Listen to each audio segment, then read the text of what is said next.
جو منتخب وہ ریپرزینٹیو جو ہوتا ہے، یعنی 435 ریپرزینٹیو کانگریس دو حصوں کے اوپر ہے، ایک کانگریس ہوتی ہے، ایک وہ ہاؤس آف ریپرزینٹیوز کا ہاؤس آف ریپرزینٹیوز ہوتا ہے، ایوان نمائندگان اردو میں اگر ان کو بات کریں تو وہ 435 یہ ہیں. تو آپ اپنے ہر حلقے میں، آپ ڈاکٹر ہیں، آپ انجینئر ہیں، آپ وہاں پہ مزدوری کرتے ہیں، آپ ہاؤس وائف ہیں، آپ کچھ بھی ہیں، آپ جو ہے وہ اپنے ہر سینیٹر کو خط لکھے کہ سینیٹر جو ہے وہ جو بائیڈن کے اوپر دباؤ بڑھائے. کیوں؟ کس سلسلے میں بڑھائے؟ اب یہ دو سینیٹر انہوں نے دعویٰ کیا ہے، نام لیا ہے انہوں نے دو سینیٹرز کا. ایک سینیٹر ہے گریٹ کسا اور دوسرے ہیں وائلڈ. وہ کہتے ہیں کہ مجھے انہوں نے خط بھی پڑھایا ہے جو انہوں نے جو بائیڈن انتظامیہ اور جو بلنکن، انتھونی بلنکن ہے نا، کیا نام ہے ان کا، جو اسٹیٹ سیکٹری ہیں ان کو انہوں نے خط لکھا ہے، کنہوں نے؟ ان دو سینیٹرز نے، اور ان کو کہا ہے کہ جی آپ پاکستان کی نئی حکومت کو تسلیم کرنے سے انکار کر دیں. اور وہ خوشخبری اپنے چاہنے والوں کو، عمران خان صاحب کے ماننے والوں کو یہ دے رہے ہیں کہ جب آپ کو یعنی یہ والا جب خبر آئے گی، خط آئے گا، تو جب یعنی کانگریس کا ایک وہ پورا سسٹم سمجھا رہے ہیں کہ ایک بڑا اپنا ان کا رول ہے، کیونکہ امریکن سسٹم میں ایک کردار جو ہے وہ وہاں کے صدر کا ہے، وائٹ ہاؤس کا ہے، اور دوسرا کردار کانگریس کا ہے. تو دو کانگریس مین جو ہیں وہ خط لکھ رہے ہیں جو بائیڈن کو. اب وہ جو بائیڈن کو جب خط لکھیں گے تو اس خط میں دو چار چیزیں دی گئی ہیں، اس میں سب سے ٹاپ کے اوپر ہے کہ آنے والی جو زرداری شریف حکومت ہے اس کو ریکگنائز کرنے سے انکار کریں، آپ اس کو تسلیم کرنے سے انکار کریں. جب یہ اس کو ود ہولڈ کر لیں گے، روک لیں گے، چاہے 10-15 دن کے لیے روکیں، تو پھر ساتھ ہی سعودی عرب، ساتھ ہی UAE، ساتھ ہی جناب قطر، ساتھ ہی یورپی یونین کے تمام ممالک، ساتھ ہی انگلینڈ، یہ بھی ان کو اس حکومت کو ماننے سے انکار کر دیں گے، اور پاکستان جو ہے وہ پھر نہ کھڑا رہ سکے گا، نہ چل سکے گا، حکومت گر جائے گی. اور اس خط میں کیا لکھا گیا ہے، جو کہ صرف ابھی تک بقول معید پیرزادہ صاحب کے کہ انہوں نے دیکھا ہے. اور یہ جناب کے جو ان کے ہوتے ہیں نا کانگریشنل ایڈیز، انہوں نے یہ خط تیار کیا ہے. اور اس خط میں انہوں نے لکھا ہے کہ جی کہ پاکستان میں جو انتخابات ہوئے ہیں اس میں بڑا لمبا چوڑا غبن ہوا ہے، اس میں جناب 45 اور 47 والا رولا ہے. جس دن الیکشن ہوئے تھے 8 فروری کو بیٹھ گیا تھا، انٹرنیٹ بیٹھ گیا تھا. یہ وہ وجوہات دے رہے ہیں کہ آپ پاکستان کی آنے والی حکومت کو ود ہولڈ کر دیں، اس کی ریکگنیشن جو ہے اس کو تسلیم کرنے سے عارضی طور پر انکار کر دیں. کب تک کر دیں انکار؟ جب تک یہ انتخابات کی جو اسکروٹنی نہ ہو جائے، یعنی اسکروٹنی انٹرنیشنل لیول کے اوپر جو انٹرنیشنل سٹینڈرڈز ہیں ان کے مطابق اسکروٹنی جب تک نہیں ہوتی. اچھا جی، وہ اسکروٹنی کون کرائے گا؟ اقوام متحدہ یا یونائٹڈ نیشن؟ یہ ایک اپنی جگہ کے اوپر سوال ہے. تو اب وہ اپنے یعنی یہ کہ ماننے سے انکار کر دیں، اس کے لیے جو وہ دلائل دے رہے ہیں وہ یہ ہیں، وہی جو ہر یوتھیا کی یہ یوتھیا نہیں کہنا، ہر عمران زدہ جو یا عمران خان صاحب کے جتنے فین اور فالوور اور ووٹر ہیں ان کی یہ زبان کے اوپر ہے کہ جی کہ انٹرنیٹ بیٹھ گیا تھا، عمران خان صاحب کو سزائیں سنائی گئی ہیں، یہ کیا گیا ہے، وہ کیا گیا ہے، فارم 45 کچھ اور ہے، 47 کچھ اور ہے. اور اس طرح کے انہوں نے 9 مئی کو پھر جب جتنے لوگ گرفتار کیے گئے تھے ان کو جب تک رہا نہیں کیا جاتا، فوج نے جو حکومت یہ چوز کی ہے، لوگ چوز کیے ہیں، اس کے پیچھے بھی ایک بیک گراؤنڈ ہے. پوری انہوں نے یہ والی کہانی رام کتھا سنانے کے بعد کہا ہے کہ اب جب یہ خط آئے گا جو منظر عام پر آئے گا، چونکہ جو بائیڈن انتظامیہ تو بیٹھی ہوئی ہے قبول کرنے کے لیے آنے والی حکومت کو، تو ہم نے دباؤ بڑھانا ہے 100 امریکی سینیٹرز کے اوپر اس خط کے بعد، اور 435 جو ریپرزینٹیوز ہیں ان کے اوپر. اور کیا دباؤ بڑھانا ہے کہ وہ کانگریس کو استعمال کرتے ہوئے جو بائیڈن کو روک دیں پاکستان کی آنے والی حکومت کو تسلیم کرنے سے. یوں ہمارا جو مسئلہ ہے وہ حل ہو جائے گا.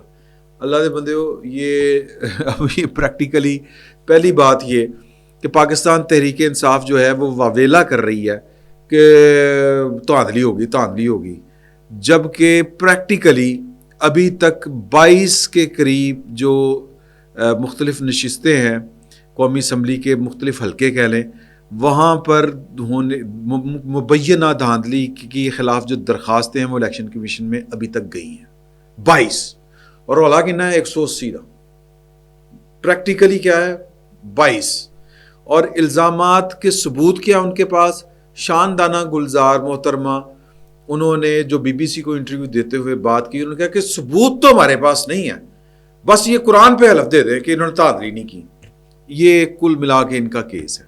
اور وہ جو رجیم چینج، جو بائیڈن انتظامیہ، یہ وہ اس طرح کی باتیں، امریکن جو گورنمنٹ ہے وہ دو ٹوک الفاظ میں کہہ چکی ہے کہ پاکستان کے اندر کیا ہوا کیا نہیں یہ ہمارا معاملہ نہیں ہے، وہ کوئی الیکشن کمیشن نہیں ہے گے۔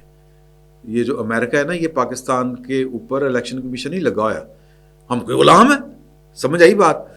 تو انہوں نے ان کا درد سر نہیں ہے، انہوں نے اپنے بڑے مسئلے ہیں۔ اور تیسری بات یہ کہ ان کو ہم سے زیادہ پتہ ہے پاکستان کا، پاکستان کے سسٹم کا، اور عمران خان صاحب کا، اور جو بائیڈن اچھا، یہ معید پیرزادہ صاحب خود اس شو میں یہ والی بات کر رہے ہیں کہ جو بائیڈن ہے نا جی، اس نے خود عمران خان صاحب کی حکومت کو آتے ہی تسلیم کرنے سے انکار کر دیا تھا۔ اور یہ جو کہتے ہیں نا عمران خان صاحب کی، وہ نفی کر رہے ہیں کہ عمران خان صاحب کہتے ہیں نا کہ یہ رجیم چینج اس لیے ہوا کہ میں روس کے دورے پہ چلا گیا تھا، میں نے ایبسلیوٹلی ناٹ کہہ دیا تھا، یوکرائن والے حملے کے اوپر میرا موقف جو تھا وہ پاکستان اور امریکہ کے ساتھ مطابقت نہیں رکھتا تھا۔ پائن معید پیرزادہ صاحب کہہ رہے ہیں کہ اس طرح کی کوئی بات نہیں ہے، یہ کوئی اور گیم تھی۔ 2021 میں فیصلہ کر لیا گیا تھا جب وہ آیا تھا نا، جو بائیڈن جب اس کی حکومت آئی تھی 20 جنوری 2021 کو، اس سے پہلے جو اس کی فنڈ ریزنگ تھی، وہ جو کمپین چل رہی تھی، اس میں انہوں نے کوئی چکر چلا تھا، فنڈ دینے والوں نے ان کو فنڈ دیتے ہوئے وعدہ لیا تھا کہ تم آؤ گے تو عمران خان کی حکومت گراؤ گے۔ وہ کیوں؟ مطلب یہ عمران خان صاحب کا جو نیریٹو تھا، یہ اس کی بھی انہوں نے کل ملا کے ہر چیز کی نفی کر دی ہے۔ مطلب کوئی سر پیر نہیں ہے، ان کو سمجھ نہیں آ رہی کہ اب ہم نے کیا کرنا ہے، اور سمجھ میرا خیال ہے کہ پاکستان کے اندر کسی کو بھی نہیں آ رہی، نہ عمران خان صاحب کو سمجھ آ رہی ہے کہ بچت کا راستہ کون سا ہے، نہ مولانا فضل الرحمان صاحب کو سمجھ آ رہی ہے کہ آگے میرا کردار کیا ہے، میں نے کس طرح ادا کرنا ہے، اور نہ ہی کسی اور کو سمجھ آ رہی ہے کہ اس بکھری ہوئی صورتحال میں ملک کو اور معاملات کو کیسے چلانا ہے۔ تو باتیں بڑی سادہ سی ہیں، مولانا فضل الرحمان صاحب جو کہہ رہے ہیں باتیں، اب بندہ مولانا فضل الرحمان سے پوچھے کہ اسٹیبلشمنٹ اس وقت تک اسٹیبلشمنٹ ہے جب تک آپ کے اور ان کے مفادات مشترکہ ہیں، پھر ٹھیک ہے، ویری گڈ۔ مطلب یہ مولانا فضل الرحمان صاحب ہی تھے جو انتخابات کے حق میں نہیں تھے، اور پاکستان میں انتخابات کے حق میں کون نہیں ہوتا؟ پاکستان کی اسٹیبلشمنٹ نہیں ہوتی۔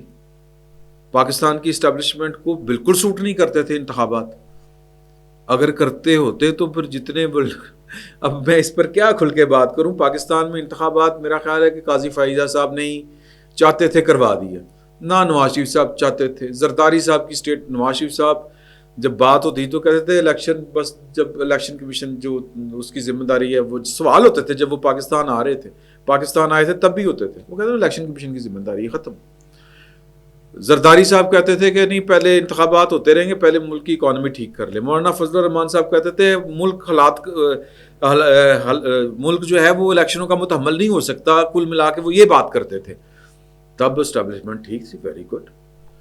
اب اسٹیبلشمنٹ بھائی، میں نے یہ بار بات یہ والی کہی ہے، آپ کے نالج میں ہوگا کہ یہ جتنے انتخابات کے نتائج آئے ہیں، یہ سب سے زیادہ سوٹ کرتے ہیں پاکستان کی اسٹیبلشمنٹ۔ نواز شریف غائب، زرداری صاحب صدر کیا کر لیں گے، زرداری صاحب سندھ، ٹھیک ہے جی، عمران خان غائب، اللہ خیر صلی اللہ۔ تو کہنے کا مطلب یہ ہے کہ اسٹیبلشمنٹ کا رول آپ کو اگر نظر آ رہا ہے مولانا فضل الرحمان صاحب، تو کیا یہ آپ کو پہلی دفعہ نظر آ رہا ہے؟ پہلا سوال۔ دوسرا سوال کہ آپ لوگ کس مرض کی دوا ہیں؟ اسٹیبلشمنٹ کے خلاف تو کھڑے آپ نے ہونا ہے، نواز شریف صاحب نے ہونا تھا۔ نواز شریف صاحب چپ کر کے ماشاءاللہ کا آ رہے ہیں، آخری میرا خیال ہے جلسہ ان کا قصور کا تھا، اس کے بعد آپ نے نواز شریف صاحب کو بولتے دیکھا ہے، وہاں پر بھی بولے تو کیا بولے، نہ ووٹ کو عزت دو کا مطالبہ، نہ وہ چند جرنیلوں کی جا طلبی کی داستانیں، نہ ان ججوں کا اس طرح سے ذکر جنہوں نے فوجیوں کے ساتھ مل کے اس وقت کی ملٹری اسٹیبلشمنٹ کے ساتھ مل کے 2017 سے آن ورڈ، بلکہ اس سے بھی پہلے، بلکہ پچھلے 75 سال میں پاکستان کے اندر اس کے سوا ہو اور ہے کیا اسٹیبلشمنٹ کے کردار کے. تو اب اسٹیبلشمنٹ جو ہے وہ یہ چاہتی ہے، اسٹیبلشمنٹ وہ چاہتی ہے، یعنی کہ اگر ہمیں کھانے کو مل جائے تو اسٹیبلشمنٹ جو ہے وہ ٹھیک ہے، پھر ملک میں جمہوریت بھی ہے، آئین بھی ہے، قانون بھی ہے. اگر ہمارا کردار، اچھا اب ان کو لگتا ہے کہ ان کا کردار جو ہے وہ انٹرنیشنل فورسز کی وجہ سے ہے. میں آپ کو اقتباس سنا رہا ہوں اس خبر کا. مولانا فضل الرحمان سے فرماتے ہیں کہ اسمبلی میں ہماری آواز کو دبایا جا رہا ہے. اپنی کامیابی کا اندازہ ہے ہمیں، ہم سے تکلیف کس کو ہے. عالمی قوتوں کے خلاف آواز اٹھاتے ہیں تو وہ بھی کہتے ہیں کہ ہمارے حجم کو کم ہونا چاہیے. الیکشن سے پہلے اطلاع ملی تھی کہ فیصلہ ہو گیا ہے کہ جمعیت کے حجم کو کم کیا جائے. امریکہ تو پا دو. تو آپ نے جس پہ بھی ڈالنی ہے، پاکستان کے اندر چیزیں اس وقت تک ٹھیک نہیں ہوں گی جب تک پاکستان کی اسٹیبلشمنٹ، پاکستان کی سیکیورٹی اسٹیبلشمنٹ اپنے آئینی کردار کے اندر محدود نہیں ہوتی. اور اس کو محدود کرنا سر ظاہر ہے کہ پاکستان کے سیاسی لوگوں کا کام ہے. اور جب تک وہ کہ اقتدار نظر آ رہا ہو تو پھر ووٹ کی عزت سائیڈ پہ پڑ جائے. جو جرنیلوں نے جو فنکاریاں دکھائی ہوئی ہیں، پہلے آپ ان کا ذکر کریں، پھر آپ ان سے بھی کنارہ کشی اختیار کر لیں. اور اگر اسٹیبلشمنٹ کو سوٹ کر رہا ہے تو آپ ان کے ساتھ مل کے کہیں کہ جی انتخابات ابھی کروائے تو یہ ہو جائے گا، وہ ہو جائے گا. پھر جب آپ کو آپ کی مرضی کی جگہ اور حصہ نہ ملے تو پھر آپ کہیں کہ اسٹیبلشمنٹ تو پاکستان کا بیڑا غرق کر دیا ہوا ہے. تو سر ہمیں گل نہیں چلنی، میں نہیں ملک چلنا. اگر پاکستان کسی کو عزیز ہے، میرا خیال ہے یہاں پر پاکستان کی رولنگ ایلیٹ کو پاکستان عزیز نہیں ہے، اپنا اپنا مفاد عزیز ہے. اور پاکستان کی رولنگ ایلیٹ میں پاکستان کی تمام سیاسی جماعتیں بھی آتی ہیں اور پاکستان کی اسٹیبلشمنٹ. کوئی شخص، کوئی ان میں سے ایک فریق بھی رولنگ ایلیٹ کا نہ اپنا کردار تبدیل کرنے کے لیے تیار ہے، نہ اپنی ذمہ داری ادا کرنے کے لیے تیار ہے. تو سر جڑا نا راگ درباری انج ہی چلتا رہنا. باقی اللہ ہمارے حالوں پہ رحم فرمائے. فی الوقت اتنا ہی. بہت بہت شکریہ.